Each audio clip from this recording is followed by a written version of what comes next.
지금부터 12월 27일 새벽 예배를 하나님 앞에 드리시겠습니다.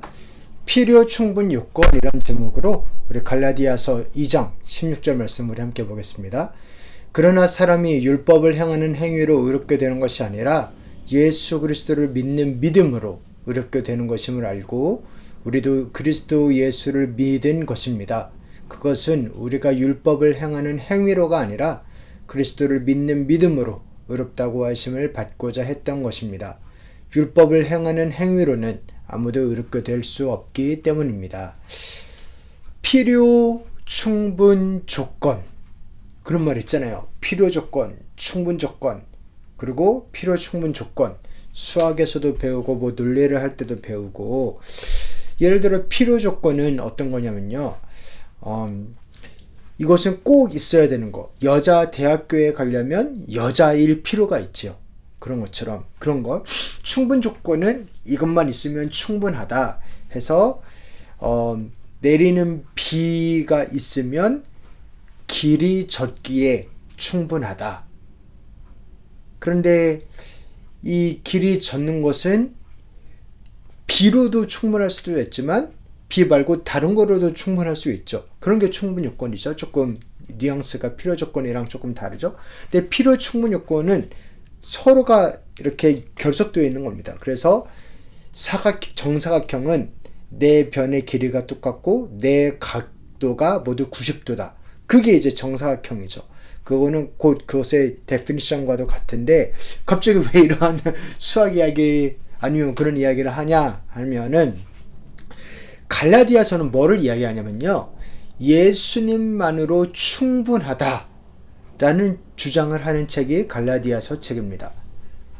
예수님만으로 구원의 필요 충분 조건이 된다 라고 말하는 책입니다.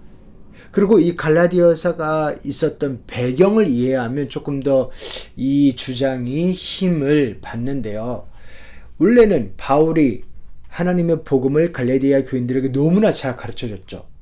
그런데 그 뒤에 어떠한 율법을 강조하는 그런 사람들, 그래서 바울의 신학은 부족해, 완전하지가 않아, 율법까지 가야 되는 거야, 그래야 구원이 있는 거야 라면서 주장했던 사람들이 왔거든요, 뒤에.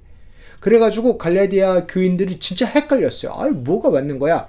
그러다가 그렇게 헷갈리는 사람들한테 바울이 선포하는 겁니다. 예수 한 분으로 충분하다. 예수님이 구원자시다. 요거를 강조하는 책이 갈라디아서여서요. 그래서 이 필요 충분 조건이라는 것에 좀 제목이 맞습니다. 이 질문이 2000년 전에 갈라디아 교인들에게만 있는 질문이 아니라 우리들에게도 그런 질문이 있을 수 있죠. 구원이 뭔가? 내가 구원받을 수 있나? 막 교회에서는 오직 은혜로 구원받는다 그러는데, 아니 나는 착하지 않은데, 나는 죄가 많은데 어떻게 내가 구원받을 수 있나? 또 교회에서는 오직 은혜로 구원받는다 그러고 우리가 착하게 살아야 된다 말하는데, 아니 또 행위는 왜 강조하는 거야? 행위 다 필요 없는 거 아니었어? 뭐 행위가 있는 믿음이 진짜 믿음이다? 그러니까 이게 지금까지 말이 다 맞는데요. 헷갈릴 수도 있고 안 헷갈리실 수도 있고, 그런데 또 이럴 수도 있습니다. 열심히 사는 사람들은, 예수님이 열심히 믿는 사람들은 왜 오직 믿음이 맞긴 하지만 그래도 행동이 뒤따라야지, 안 그런 사람들 뭐야 저기 뭐 하는 거야 이렇게 정죄할 수도 있고, 자기 행동을 프라이드로 생각할 수도 있고, 그런 사람들을 향해서도 말씀은 이야기합니다. 오직 은혜로 예수 한 분만으로 구원이 있다. 이런 식으로 이렇게 구원에 대해서 정리해주는 책이 갈라디아서인데요. 먼저 구원을 좀 필요 조건이라고 생각해 보면, 구원에서 필요 조건은 무엇일까요? 구원받기 위해서 꼭 있어야 하는 것, 이것이 없으면 구원이 못 받는 것, 그것은 믿음입니다. 믿음. 어떤 행동이나 자격이나 조건이 아니라 어떤 법을 지켜야 한다라기보다 말씀은 말합니다. 믿음이라고. 우리 같이 한번 읽어보겠습니다. 그러나 사람이 율법을 행하는 행위로 의롭게 되는 것이 아니라 예수 그리스도를 믿는 믿음으로 의롭게 되는 것임을 알고 우리도 그리스도 예수를 믿은 것입니다. 그것은 우리가 율법을 행하는 행위로가 아니라 그리스도를 믿는 믿음으로 의롭다 하심을 받고자 했던 것입니다. 율법을 행하는 행위로는 아무도 의롭게 될 수 없기 때문입니다. 아멘. 믿음이 중요한데요. 이 믿음은 의로움을 위한 겁니다. 어떤 사람이 구원받냐면요. 의로운 사람이 구원받아요. 즉 죄인이 아닌 의인이 구원받습니다. 근데 이 의인이 되기 위해서 필요한 조건은 뭐냐면 착하게 사는 것이 아니라 믿음입니다. 믿음. 착하게 살 필요가 없어서 믿음을 이야기하는 게 아니라요. 아무리 착하게 살아도 그 의로움에 도달하지 못하기 때문에 하나님께서 우리에게 당신의 피값으로 죄값을 치렀다는 그 선포를 주셨습니다. 은혜를 주셨습니다. 구원의 길을 여셨습니다. 그래서 그 예수님을 믿는 자가 의롭게 됩니다. 율법을 행하는 행위로 의롭게 되는 게 아니라요. 그게 필요 없다는 게 아니라 그게 충분치 않아서 그렇습니다. 그게 충분하지 않아요. 그러니까 행위가 완벽한 그 의로움으로 구원받는 게 맞는데, 그런데 그 행위를 완벽하게 할 수 없기 때문에 무엇이 필요하냐면 믿음입니다. 믿음. 예수님의 의로우심이 나의 것이 되었다라는 믿음.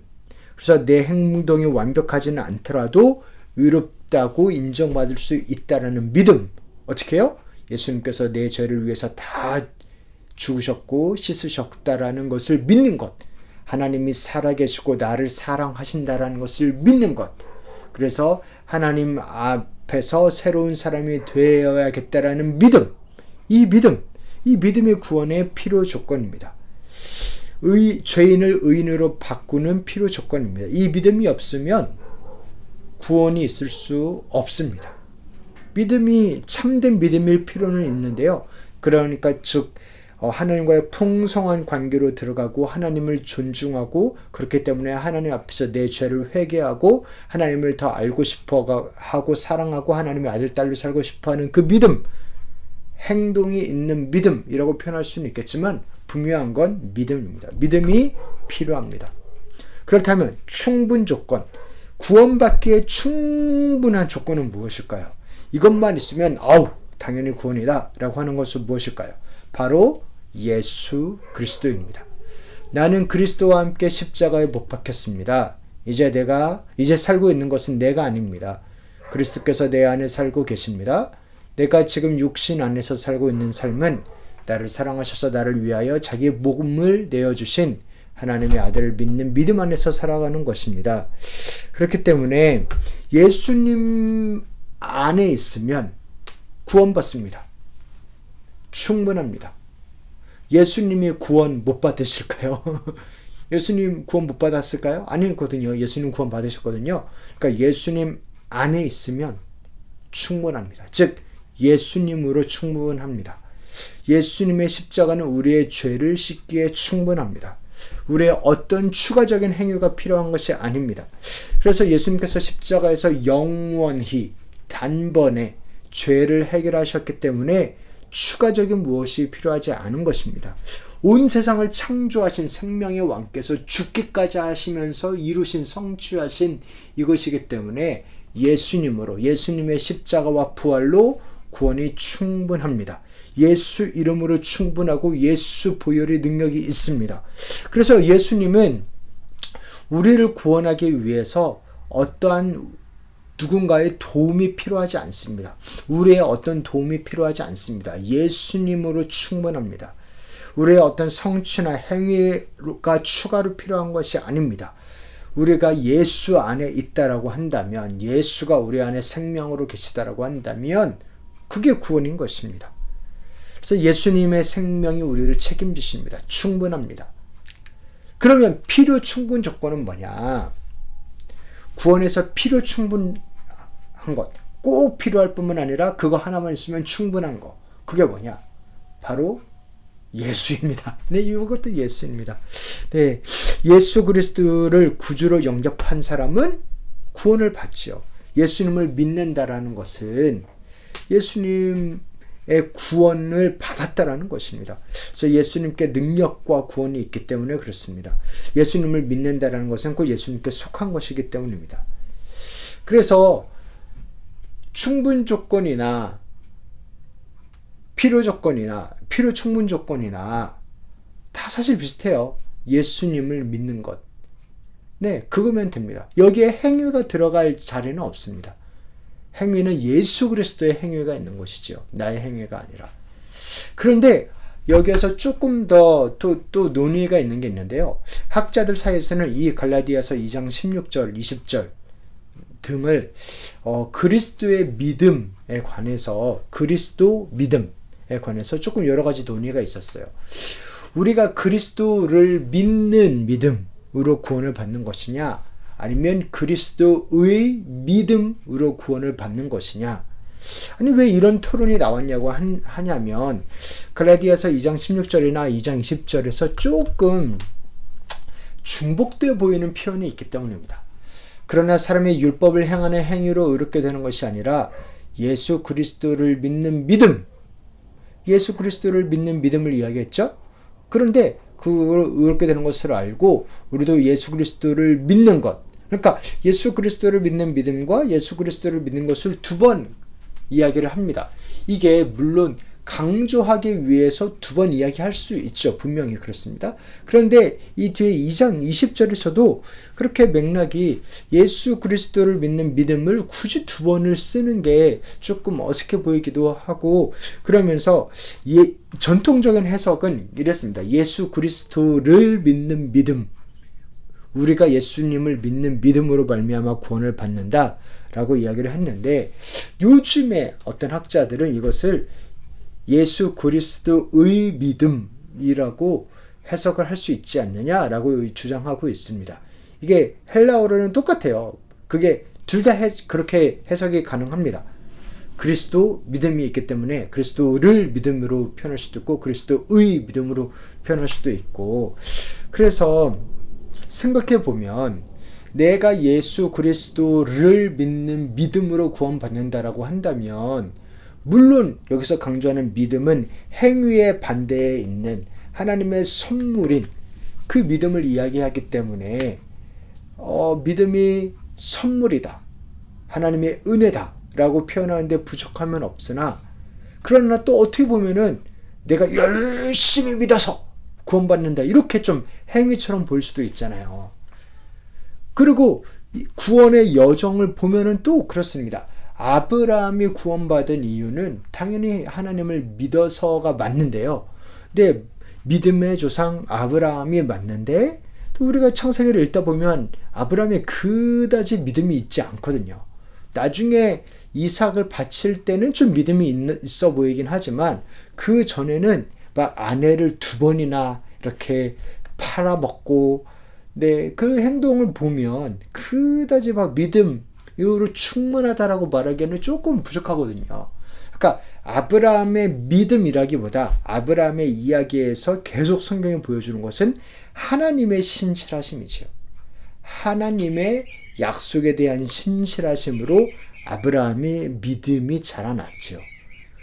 그래서 아브라함도 이제 아브라함의 후손들이 이렇게 구원을 받는 이야기를 쭉 이야기를 하면, 거기에서도 아브라함이 하나님 앞에서 신실했기 때문에 그 믿음으로 말미암아 후손들이 구원을 받죠.